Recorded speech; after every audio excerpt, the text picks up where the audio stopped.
Namaskar, मैं Anil तालान. In this video, I will discuss about the section 11 of the Code of Civil Procedure 1908 embodies the doctrine of res judicata. हम res judicata के जो common points हैं वो general नामक heading के through aluminate करेंगे. और जनरल का पहला हेडिंग है what's res judicata. Res judicata एक लैटिन वर्ड है. रेस जुडिकेटा एक लैटिन वर्ड है. रेस माने लिटिगेशन और जुडिकेटा माने डिसाइडेड. ए मैटर और litigation has already been decided. Res judicata. अब सेकंड पॉइंट है types of res judicata. Res judicata दो प्रकार का होता है, वास्तविक या सामान्य रेस जुडिकेटा. सेकंड कृत्रिम या प्रलक्षित या अन्वयिक या constructive res judicata. Classification of matter in issue. हम सेक्शन 11 में मैटर इन इशू के बारे में पढ़ेंगे, तो इसलिए हम classification of matter in issue को क्लासिफाइड करते हैं. ये दो पार्ट्स में हमने क्लासिफाइड किया. Matter directly and substantially in issue, matter collaterally and incidentally in issue. प्रत्यक्षतः एंड सारतः विवाद विषय, संपार्श्विक एंड अनुसांगिक विवाद विषय.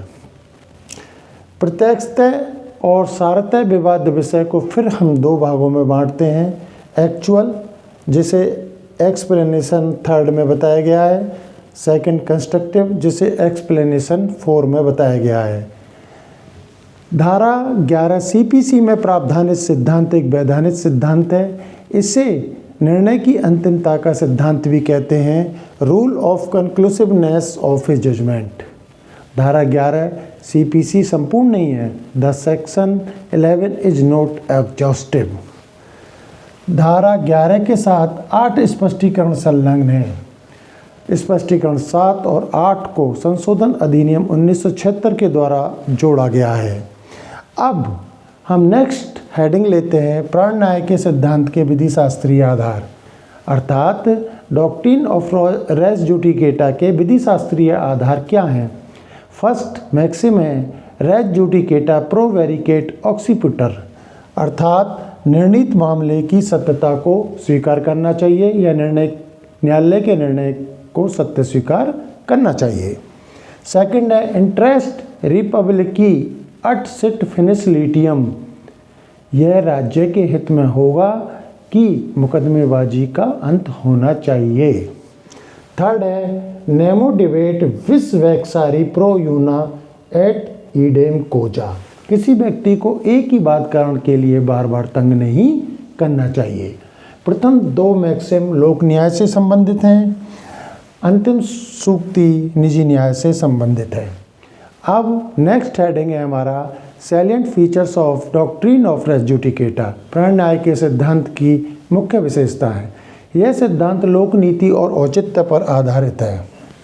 इस सिद्धांत का उद्देश्य वादों की बहुलता को रोकना तथा परस्पर विरोधी निर्णयों की संभावना को टालना है.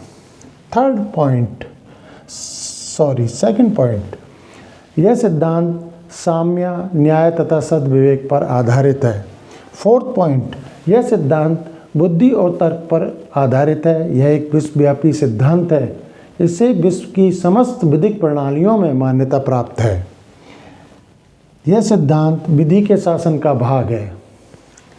और लास्ट पॉइंट है यह सिद्धांत प्रक्रियात्मक है. यह न्यायालय के क्षेत्राधिकार को प्रभावित नहीं करता है. इन सब के बाद में हम सेक्शन 11 पर आते हैं. सेक्शन 11 की परिभाषा निम्न प्रकार है, जिसे मैं आपके समक्ष रख रहा हूँ. कोई भी न्यायालय किसी ऐसे वाद या इशू का विचार नहीं करेगा जिसमें प्रत्यक्षतः और सारतः विवाद विषय उसी हक के अधीन मुकदमा करने वाले उन्हीं पक्षकारों के बीच के या उनके अधीन दावा करने वाले व्यक्तियों के बीच के किसी पूर्ववर्ती वाद में भी ऐसे न्यायालय में प्रत्यक्षतः और सारतः विवाद रहा है. कैसे न्यायालय में? जो ऐसे पश्चातवर्ती वाद का या उस वाद का जिसमें ऐसा विवादक बाद में उठाया गया है विचारण करने के लिए सक्षम है और जो ऐसे न्यायालय द्वारा सुना जा चुका है और अंतिम रूप से विनिश्चित किया जा चुका है। थोड़ा सा कन्फ्यूजन होता है क्योंकि इस परिभाषा से हम क्लैरिफाई नहीं कर पाते, तो मैं साधारण भाषा में समझाने की कोशिश करता हूं कि कोई भी न्यायालय किसी ऐसे उत्तरवर्ती वाद का विचारण नहीं करेगा जिसमें प्रत्यक्षतः और सारतः विवादग्रस्त विषय वही है जो पूर्ववर्ती वाद में भी प्रत्यक्षतः और सारतः विवादग्रस्त था और ऐसा पूर्ववर्ती वाद किसी न्यायालय द्वारा सुना जा चुका है और अंतिम रूप से विनिश्चित किया जा चुका है। अतः पूर्ववर्ती वाद में जो प्रत्यक्षतः और सारतः विवादग्रस्त विषय था उसी विषय को आप उत्तरवर्ती वाद में नहीं उठा सकते। इसी बात के लिए इस धारा 11 में प्रोविज़न किया गया है रेस जुडिकेटा के रूप में। और इसके लिए सबसे महत्वपूर्ण वाद है सत्याचरण बनाम देवराजन 1960 का वाद है। इसमें माननीय उच्चतम न्यायालय ने प्राण न्याय के सिद्धांत को स्पष्ट किया था। इसके अनुसार कोई वाद या विवादक जिसको किसी सक्षम न्यायालय द्वारा पूर्ण रूप से विनिश्चित कर दिया है उसे पश्चातवर्ती वाद में नहीं उठाया जा सकता है। तो इन सब के आधार पर हम रेस जुडिकेटा के लागू होने के लिए आवश्यक अपेक्षा हेडिंग के अंतर्गत हम कुछ पॉइंट्स इल्यूमिनेट करेंगे। तो जो एसेंशियल होते हैं जब हम परिभाषा पढ़ते हैं उसी में से हमारे एसेंशियल्स निकल कर आते हैं। दो वाद हों, first farmer suit, second subsequent suit. तो सबसे पहला पॉइंट है दो वाद होनी चाहिए, एक पूर्ववर्ती वाद तथा दूसरा पश्चातवर्ती वाद। अच्छा, यहाँ पर स्पष्टीकरण फर्स्ट उल्लेखनीय है क्योंकि स्पष्टीकरण फर्स्ट पूर्ववर्ती वाद से संबंधित है। इसके अनुसार पूर्ववर्ती वाद वह है जो पहले विनिश्चित हुआ हो, चाहे वह पहले संस्थित हुआ हो अथवा बाद में। सेकंड पॉइंट है उत्तरवर्ती वाद के पक्षकार या उनके अधीन दावा करने वाले पक्षकार वही होने चाहिए जो पूर्ववर्ती वाद में पक्षकार थे।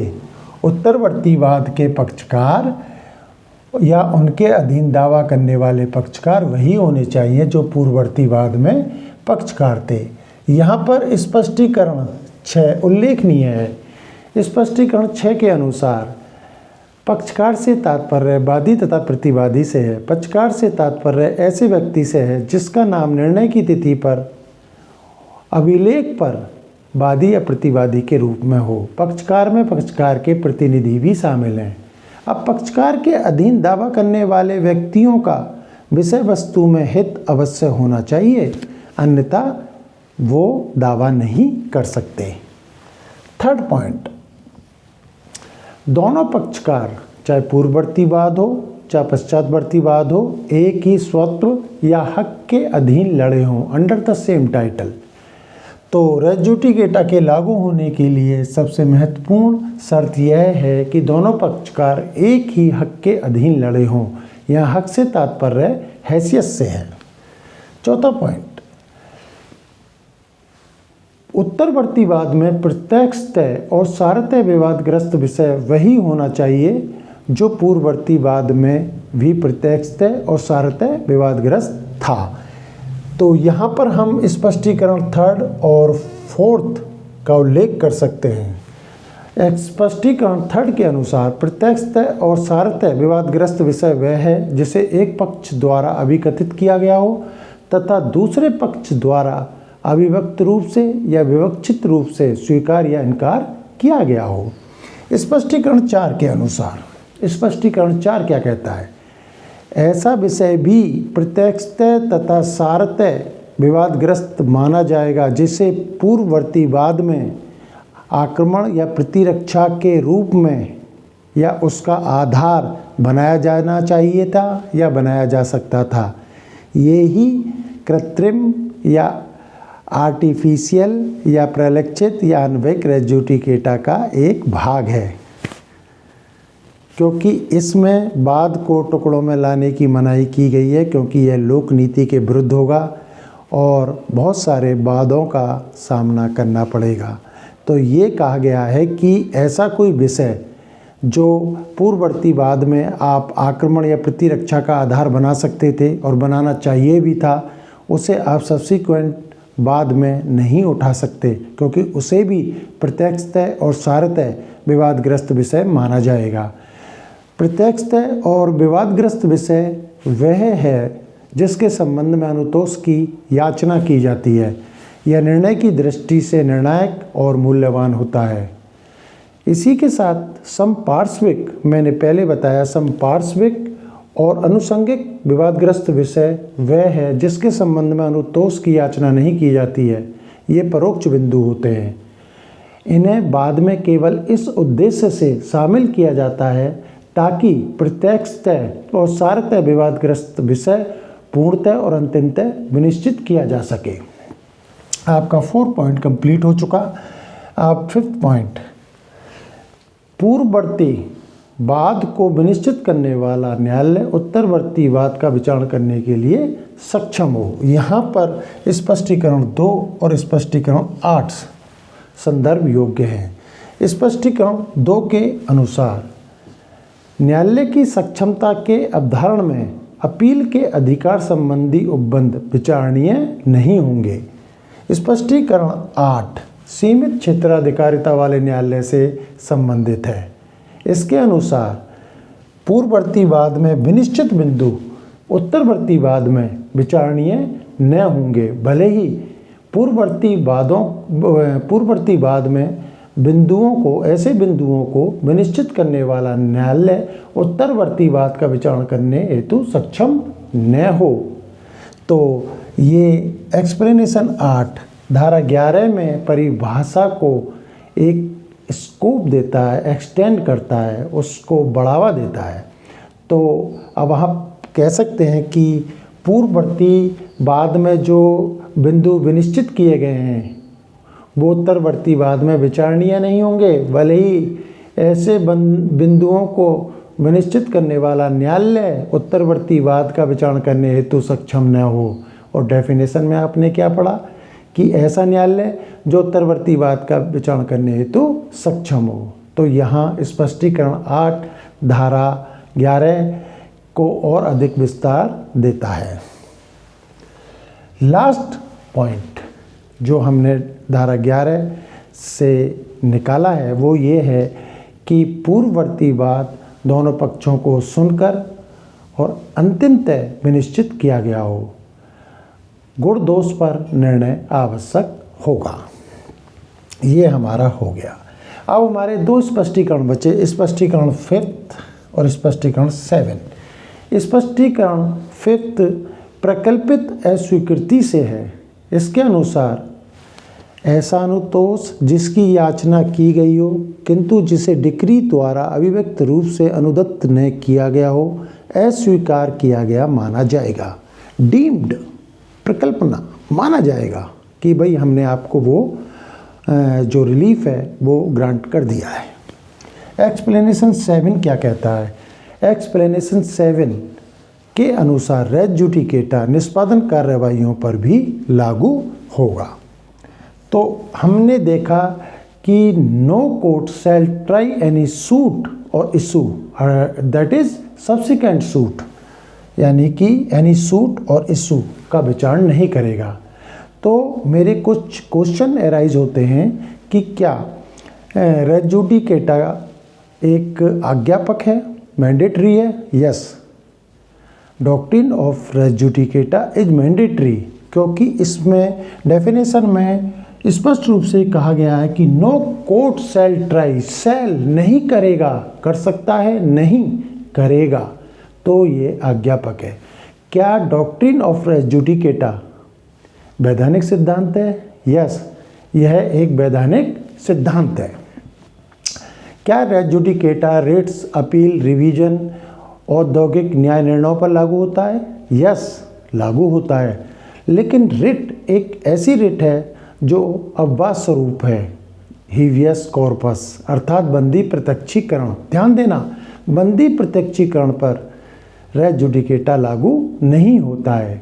क्या रेज जुडिकेटा संपूर्ण है, एग्जॉस्टिव है? No, res judicata is not exhaustive.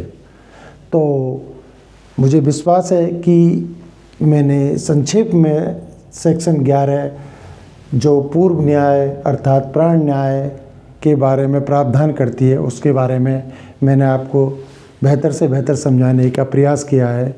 तो दोस्तों मिलते हैं नेक्स्ट वीडियो में। इसी के साथ आप सभी को प्यार भरा नमस्कार।